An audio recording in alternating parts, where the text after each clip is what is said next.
வணக்கம் ஃப்ரெண்ட்ஸ், இது நம்ம சேனல் பிரணேஷ் மம்மி.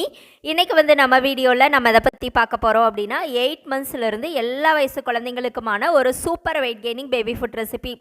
ஆல்ரெடி சமைச்ச சாதம் மட்டும் இருந்தால் போதும், டக்குன்னு குழந்தைங்களுக்கு ஒரு 5 நிமிஷத்தில் இந்த ரெசிபி செய்து கொடுக்க முடியும்.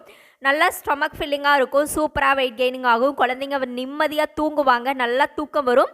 இந்த ரெசிபி எப்படி செய்கிறதுன்னு பார்க்குறதுக்கு முன்னாடி இந்த வீடியோக்கு ஒரு லைக் பண்ணிடுங்க. அதே மாதிரி இப்போ தான் நீங்கள் ஃபஸ்ட் டைம் நம்ம சேனல் பார்க்குறீங்க அப்படின்னா மறக்காமல் நம்ம சேனலை சப்ஸ்கிரைப் பண்ணிக்கோங்க. ஓகே ஃப்ரெண்ட்ஸ், இந்த ரொம்பவே சூப்பரான wait gaining baby food recipe செய்கிறதுக்கு ஸ்டவ்வில் வந்து ஒரு பாத்திரம் வச்சுக்கலாம். இதில் நான் 1 டம்ளர் அளவுக்கு பால் வந்து சேர்த்துக்கிறேன். பால் வந்து பார்த்தீங்க அப்படின்னா ஆல்ரெடி நீங்கள் ஃபுல் ஃபேட் மில்க் தான் கொடுக்குறீங்க அப்படின்னா 1 டம்ளரும் ஃபுல்லாகவே பாலாகவே சேர்த்துக்கோங்க.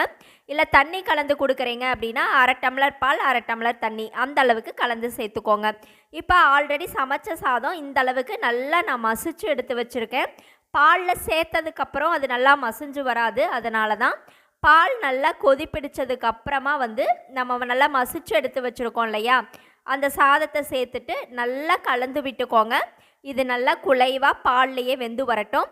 குழந்தைங்களுக்கு பால் சாதம் கொடுக்கும்போது நல்லா ஸ்டொமக் ஃபில்லிங்காக இருக்கும், நல்லா தூக்கம் வரும், ப்ளஸ் நல்லா வெயிட் கெய்னிங்காக ஆகும்.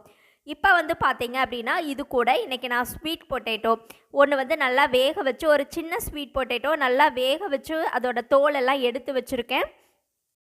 அந்த சின்ன சைஸ் ஸ்வீட் பொட்டேட்டோவையும் நம்ம இது கூடவே சேர்த்துட்டு நல்லா அந்த அரிசி கூடவே அந்த ரைஸ் கூடவே சேர்த்து நல்லா வேக வச்சுக்கலாம். அந்த சாதம் வந்து பாலில் வெந்துட்டுருக்கு இல்லைங்களா, அது கூடவே ஆல்ரெடி வேக வச்ச ஸ்வீட் பொட்டேட்டோ தான் சேர்த்துருக்கேன். இதுவும் நல்லாவே வெந்து வரட்டும். ரைஸும் நல்லா வெயிட் கெய்னிங் ஆகும், அதே மாதிரி இந்த ஸ்வீட் பொட்டேட்டோவும் சூப்பராகவே வெயிட் கெய்னிங் ஆகும் குழந்தைங்களுக்கு. இப்போது அது நல்லா வெந்து வரட்டும். இப்போ பால்லையே வந்து சாதம் நல்லா வெந்துட்டு இந்த அளவுக்கு நல்லா குலைவாக வந்துட்டுருக்கு.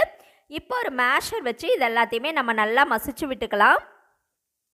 இதை வந்து நல்லா குலைவாக மசிச்சுட்டு நீங்கள் வந்து ஒரு சர்விங் பவுலுக்கு மாற்றிட்டு ஒரு மிதமான சூட்டில் நீங்கள் மார்னிங் பிரேக்ஃபாஸ்ட்டாகவும் கொடுக்கலாம், லஞ்ச் டைமில் கொடுக்கலாம், டின்னர் டைமில் கொடுக்கலாம், எப்போ வேணாலும் கொடுக்கலாம். டக்குன்னு சமைச்ச சாதம் மட்டும் இருந்தால் போதும், ஒரு 5 நிமிஷத்தில் குழந்தைங்களுக்கு செய்து அழகாக ஊட்ட முடியும். ஸ்வீட் பொட்டேட்டோவில் இருக்கிற அந்த ஸ்வீட்டே போதும். உங்களுக்கு பத்தலைனா மட்டும் நாட்டு சர்க்கரை ஏதாவது எக்ஸ்ட்ரா சேர்த்துக்கோங்க.